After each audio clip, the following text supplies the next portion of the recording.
है दिघा जागरतो रक्ति दीघम संतस योजनम दिघो बालान संसारो सद्धम्म अविजानतो। जो परेशान में है, जो चिंताओं में है, जिन्होंने शीलों का उल्लंघन किया है, ऐसे अकुशल कर्म करने वाला रात की नींद जो है सो नहीं सकता। वो जागता रहता है, उसको रात लंबी लगती है। जो और जो थका हुआ है, जो आलसी है, जो सुस्त है, उसको जो अंतर है दूर लगता है, योजन जो है दूर लगता है। वैसा ही बंधु और भगिनी, ये जो जीवन है हमारा, हम जो जीवन जी रहे हैं, अगर इस जीवन में, जिस जीवन में हमने संसार खड़ा किया है, उस जीवन में अगर धम्म नहीं है, धम्म के आधार पर अगर हम नहीं जीते हैं, हमारे जीवन के केंद्र स्थान में अगर तीन रत्न नहीं है, बुद्ध धम्म संग नहीं है, तो हमारा जीवन वैसे ही मूर्ख आदमी के समान है। दिखो बालान संसारो, ऐसे मूर्ख आदमी का संसार है जिनके संसार में ना सुख है, ना शांति है। जीवन तो जी रहे हैं जैसा थका हुआ आदमी चल रहा है, जैसा चिंताग्रस्त ना आदमी जो है रात की नींद करवट बदल बदल कर जागता रहता है। तो हम धम्म को इसलिए हमारे जीवन में उतारना चाहते हैं, कोशिश करते हैं, बार बार प्रयास करते हैं कि यह मिला हुआ हमारा जीवन हम सुख शांति चैन सुख से गुजारे, शांति से गुजारे। जीवन में कोई भी नकारात्मकता ना हो, कोई भी परेशानी ना हो, किसी के बारे में कोई भी द्वेष ना हो, शांतिपूर्ण हम जीना चाहते हैं। नथी राग समो अगी, नथी द्वेष समो कली, नथी खदा समा दुख, नथी शांति परम सुख। ये जो शांति की बात भगवान बुद्ध कहते हैं, परम शांति, जिनको शांति पर धारण करना है, उनका जीवन कैसा हो? उनके जीवन में ना राग हो, आसक्ति हो, तृष्णाएं हो, ना द्वेष हो। क्योंकि राग जो है अग्नि के समान है, एक बार वह प्रविष्ट हुए तो वो जलता ही रहता है। एक जो छोटा सा जो स्पार्क है, चिंगारी है, कब बड़ी आग में तब्दील होगी हमें ही पता नहीं चलता है। वैसे ही नथी द्वेष समो कली, ये जो देश है मल है जीवन का, यह जो द्वेष है मल है साधना का। अगर मल को साथ लेके मेत्ता भावना कितनी भी करना चाहे, तो भीतरी द्वेष वैसा ही छिपा रहेगा। और द्वेष का विपाक है दुख। वैसे ही जैसे जैसे जीवन को हम समझने की कोशिश करते हैं, तो क्या हमारे जीवन में मल है, द्वेष है, अज्ञानता है। अज्ञानता ही हमें मिथ्या दृष्टि में फंसाती है। और मिथ्या दृष्टि के कारण हम ही हमारे जीवन को, हम ही हमारे अस्तित्व को नहीं समझ पाते। हम क्या है? दिशो दिशम यंतम कैरा वेरी वावन वेरिनम मिथ्यापनहितम शीतम पापियोनम ततो करे। हमारा जो यह अकुशल ऐसा मन है जिसमें लोभ है, द्वेष है, अज्ञानता है, अहंकार है, ऐसा मन हमारा जितना नुकसान करता है, जितनी हानि करता है, उतना हमारा कितना भी बड़ा शत्रु हो वह नहीं कर सकता।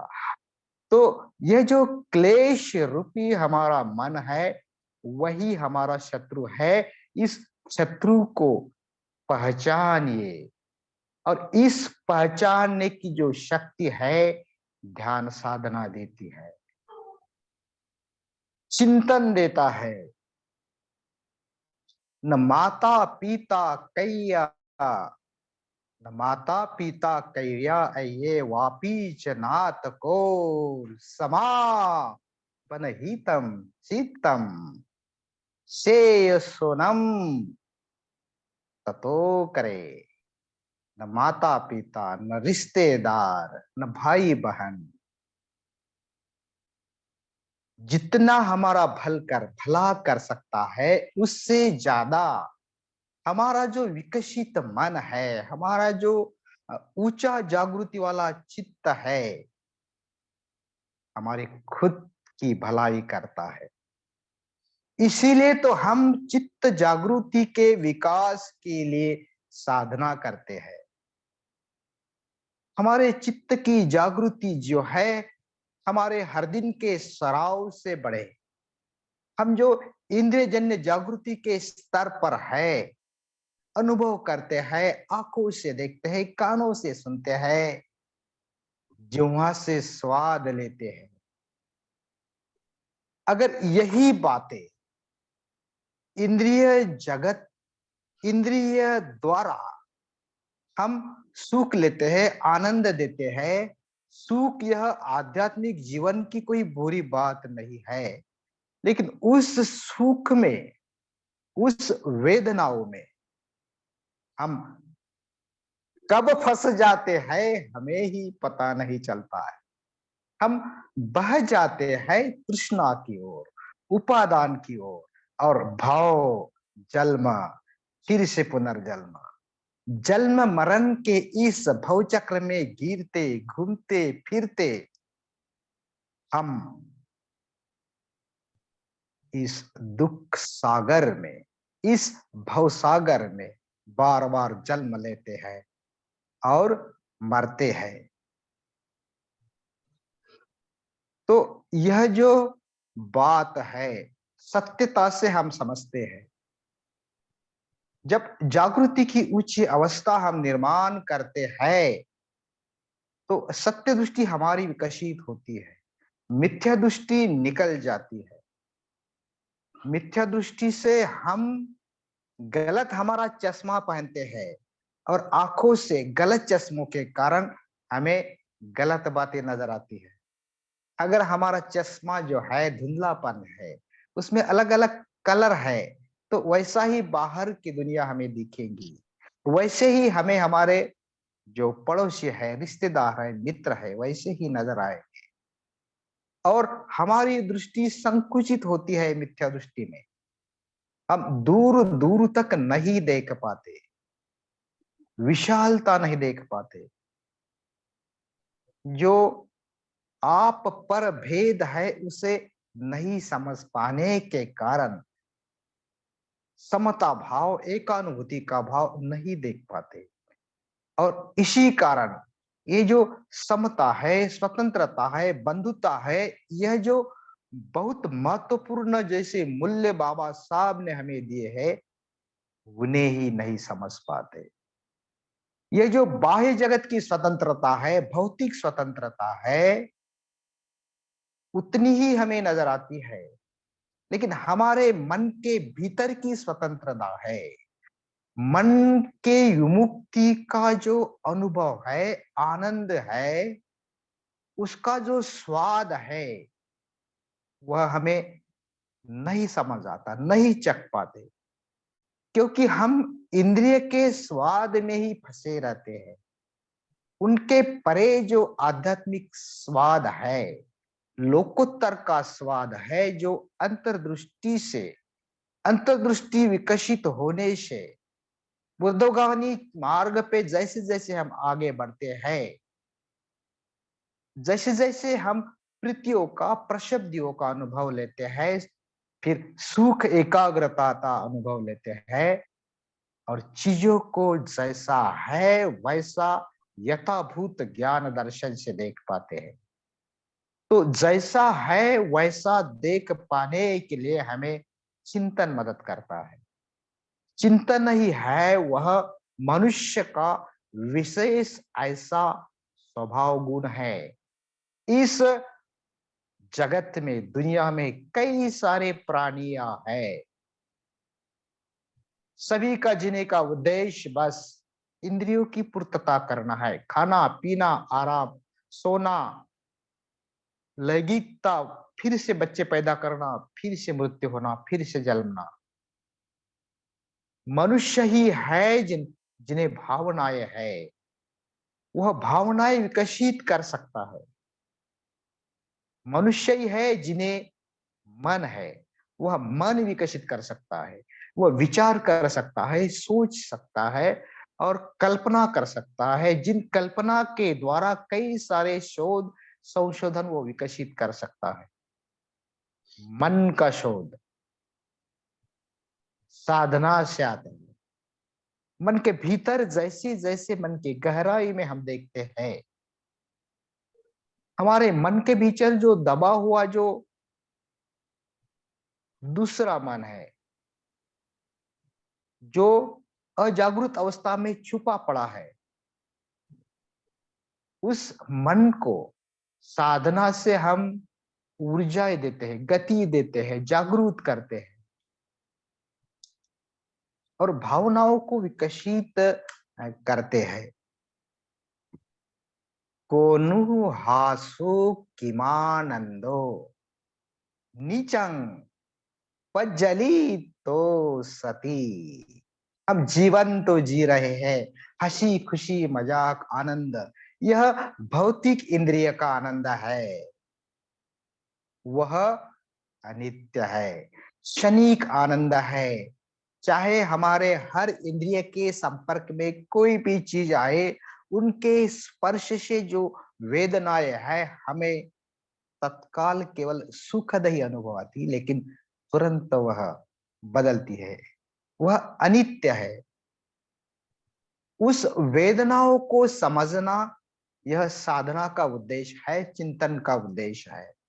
उस वेदनाओं को, चाहे दुखद हो, सुखद हो, दुखद वेदनाओं को हम दूर ढकलना चाहते हैं, सुखद वेदनाओं को पकड़ के रखना चाहते हैं। ऐसी वेदना जो ना सुखद है ना दुखद है। कोई वेदना में वैसी शक्ति नहीं जो हमें दुख दे या सुख दे। वेदना जो है, जब हम स्पर्श के द्वारा अनुभव करते हैं, वेदना से जैसे ही संज्ञाएं निर्माण होती है, वेदना से जैसे कि संस्कार निर्माण होते हैं, हम कृतियां करते हैं हमारे इच्छाओं से, हम वेदनाओं को नाम देते हैं और उस नाम को पकड़ के रखते हैं। हमारे भीतर जो हमारा स्व है, हमारे अहंकार के कारण मैं करके पकड़ते हैं। तो इस वेदनाओं के प्रति हमारी जो प्रतिक्रिया है, उनको अगर हम रोक सके, उनको अगर समझ सके, ध्यान साधना, जागृति, चिंतन हमें मदद करती है कि वेदनाओं को समझे।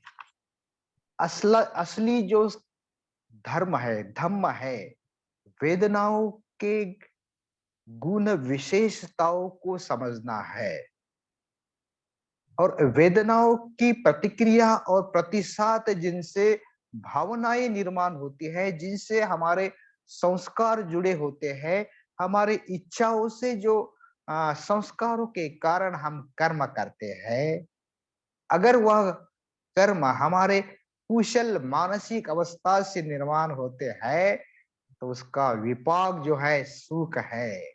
अगर वह कर्म अकुशल मानसिक अवस्था से निर्माण होते हैं, तो उसका विपाक जो है दुख है। तो इसीलिए जो वेदना से हमारे संस्कार जो है, बाह्य अगर हमें आनंद देने वाले लगे, खुशियां देने वाले लगे, हमें हंसते हैं, आनंद लेते हैं, लेकिन बुद्ध कहते हैं नीचं पज्जली तो सती, बाहर से हम कितने भी खुश नजर आए तो भीतर हमारे जल रही है अग्नि द्वेष की। भीतर हम रागों से, द्वेषों से, अज्ञानों से गोल गोल घूम रहे हैं और इसी कारण बाहर कितना भी सुख हमें दिखे, लेकिन भीतर अशांति रहे, तो हम ना शांति से सो पाएंगे, ना जीवन को सहजता से चल पाएंगे, ना हमारे संसार में धम्म नहीं रहा तो संसार को आनंदमय नहीं कर पाएंगे। संसार में पति पत्नी है, हमारे बच्चे हैं, रिश्तेदार है, वो हमारे दुश्मन नहीं है। वही हमारे जैसे ही इंसान है, उन्हें ही हमारी जैसी ही भावना है। लेकिन जब हम इस सराव को करते हैं, चित्त को समझते हैं, कायानुपस्सी करते हैं, काया के बाहरी भागों में जब हम कायानुपස්සना करते हैं, विहरते हैं, तो हमारे बाहर, हमारे इर्द गिर्द, हमारे पड़ोसियों में जो जिनसे हमारा संबंध आता है, चाहे पत्नी हो, पिता हो, माता हो, पुत्र हो, उनके प्रति हम संवेदनशील रहते हैं, उनके प्रति हम ग्रहणशील रहते हैं, उनके जो जरूरतें हैं उनको हम समझते हैं। उनके प्रति संवेदनशील होने के कारण हमारी मैत्री भावना हमारे भीतर तक झिरकती है। इसी कारण नीचे जो द्वेष है, जो पल रहा है, हम शत्रुत्व निर्माण कर रहे हैं। हम रिश्तेदारों तक लिमिट में रहते हैं, मित्रता के प्रति उसको विशाल नहीं बना पाते। तो उसको अगर विशाल बना पाए तो मिथ्या दृष्टि हट जाएंगी। हम दूर दूर तक उसको व्यापक बना पाए, सभी के प्रति एकानुभाव रख पाए, तो निश्चित ही विशालता में, व्यापकता में प्रज्ञा दृष्टि है। उसमें आप पर भेद नहीं है, उसमें कर्ता कर्म भेद नहीं है। जो भी मैं कर रहा हूं वह मैं नहीं, हो रहा है। जो भी मैं कुशल कर्म कर रहा हूं मुझसे हो रहे हैं, क्योंकि मेरा जो कर्म है कुशल मानसिक अवस्था से पनप रहा है। कुशल मानसिक अवस्था की अभिव्यक्ति सुख है। हम सुख तो चाहते हैं, लेकिन कर्म जो है उनके प्रति अनभिज्ञ है। कर्म के परिणामों के प्रति, उनके विपाकों के प्रति अनभिज्ञ है। उनकी जिम्मेदारी नहीं लेते, कर्म की जिम्मेदारी नहीं लेते और कर्म करते हैं, क्योंकि हम जागरूक नहीं होते हैं। तो जागृति बढ़ाने का जो काम है वह यह ध्यान करता है। स्मृति का जैसा जैसा विकास होता है, तो इन स्मृतियों के द्वारा, चाहे सती पठान के 4 प्रतिष्ठान हो, जैसा जैसा उनका विकास होता है तो हम संबोधि तक पहुंच सकते हैं। यह बुद्ध की शिक्षा है। हम कहते हैं हमें समय नहीं है, हम व्यस्त है परिवारों में, कारोबारों में, नौकरियों में, लेकिन कायागत सती यह ऐसा अभ्यास है, जहां भी हम है, जिस व्यस्तता में है, जिस कामों में हम है, उन्हीं को ही बदल डालो साधना में। उन्हीं काम को जागृति के साथ करो, मन के लगन के साथ करो।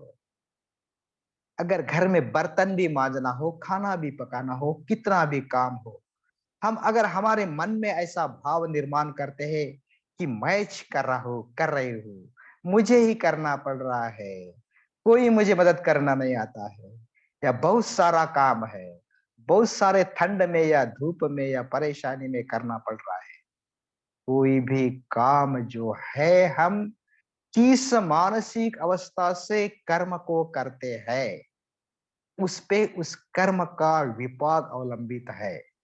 तो साधना के द्वारा हम जागरूक होते हैं कर्म के विपाकों के प्रति, कर्मों के परिणामों के प्रति।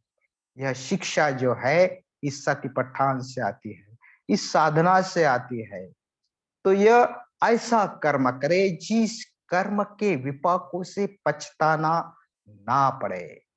नतम कम कतम साधु ये कत्वा अनुतप्तति यस्स सुमुखम रोदम पटी सेवती।